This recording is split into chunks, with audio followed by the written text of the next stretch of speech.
നവജാത ശിശുക്കളുടെ പരിചരണവുമായി ബന്ധപ്പെട്ട് അമ്മമാർക്ക് ഒരുപാട് സംശയങ്ങൾ ഉണ്ടാവും. നമ്മുടെ നാട്ടിൽ തന്നെ മുതിർന്നവർ പല അഭിപ്രായങ്ങളും പറയാറുണ്ട്. എന്നാൽ ഇതിൽ പലതും ശാസ്ത്രീയമായി തെളിയിച്ചിട്ടുള്ളതല്ല. കുഞ്ഞിന് പല വിധത്തിലുള്ള ആരോഗ്യ പ്രശ്നങ്ങൾക്കും ഇത് കാരണമാകുന്നു. നിങ്ങൾ ഈ മിസ്റ്റേക്സ് ചെയ്തിട്ടുണ്ടെങ്കിൽ കമൻറ്റ് ചെയ്യുക.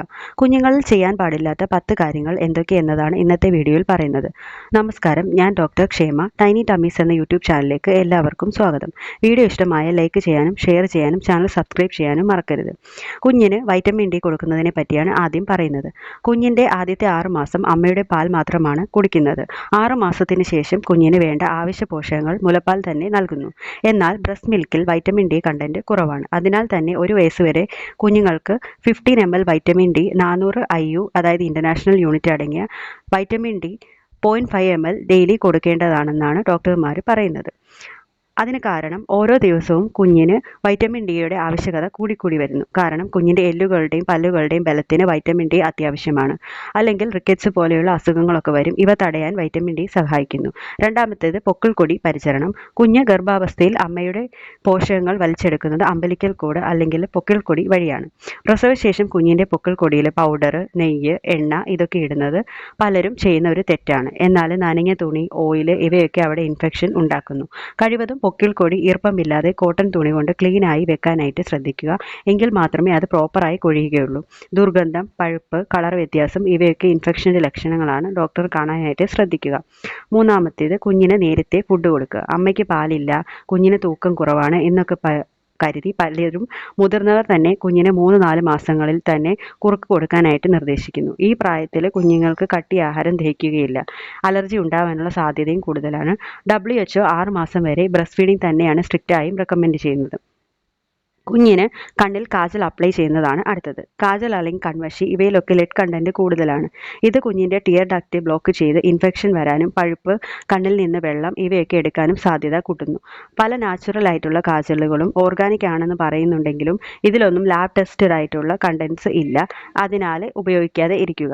Massage oil. കുഞ്ഞിൻ്റെ ചർമ്മം വളരെ സോഫ്റ്റ് ആണ്. അതിനാൽ തന്നെ സ്കിന്നിനോട് ചേർന്ന് നിൽക്കുന്ന pH അടങ്ങിയ ലൈറ്റ് വെയ്റ്റ് ബേബി ഓയിൽ, വെളിച്ചെണ്ണ ഇവ ഉപയോഗിച്ച് തന്നെ മസാജ് ചെയ്യാൻ ശ്രദ്ധിക്കുക. കഴിവതും പീഡിയാട്രീഷ്യൻ പറയുന്ന ബേബി സേഫ് ആയിട്ടുള്ള മിനറൽ ബേസ്ഡ് ഓയിൽ യൂസ് ചെയ്യാനായിട്ട് ശ്രദ്ധിക്കുക.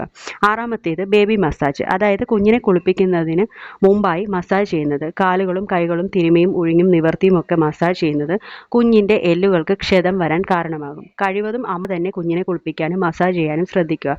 ഇത് അമ്മയ്ക്കും കുഞ്ഞിനും ആദ്യ ദിവസങ്ങളിൽ ബോണ്ടിങ്ങിനും മെച്ചപ്പെടുത്താനും കുഞ്ഞ് കരയുകയാണെങ്കിൽ മസാജ് നിർത്താനായിട്ടും ശ്രദ്ധിക്കുക. അടുത്തത് ഡയപ്പർ ചേഞ്ച് ചെയ്യുന്നതിനെ പറ്റി.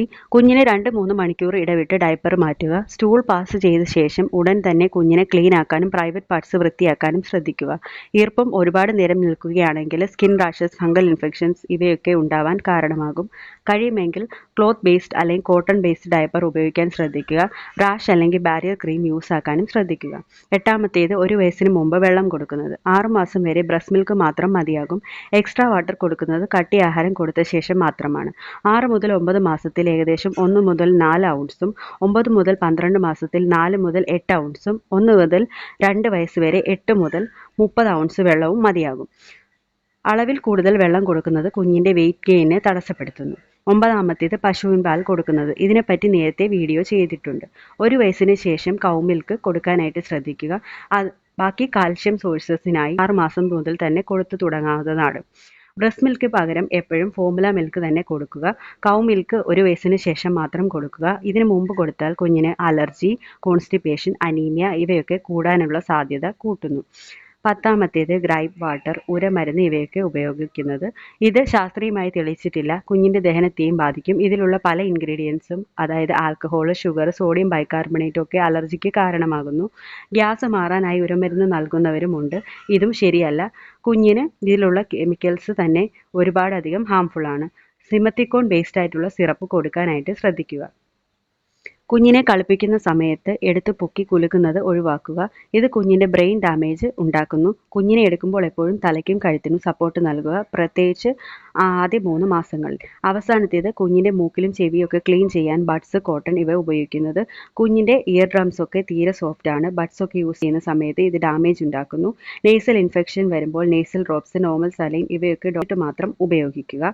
കുഞ്ഞുങ്ങളുടെ പരിപാലനത്തിൽ ഇവയൊക്കെ ശ്രദ്ധിക്കേണ്ടത് അത്യാവശ്യമാണ്. ഇനിയും എന്തെങ്കിലും സംശയം ഉണ്ടെങ്കിൽ കമൻസ് വഴി ചോദിക്കാവുന്നതാണ്. ഈ വീഡിയോ ഇഷ്ടമായാൽ വീഡിയോ ലൈക്ക് ചെയ്യാനും ഷെയർ ചെയ്യാനും പുതിയ വീഡിയോകൾക്കായി ചാനൽ സബ്സ്ക്രൈബ് ചെയ്യാനും മറക്കരുത്. താങ്ക്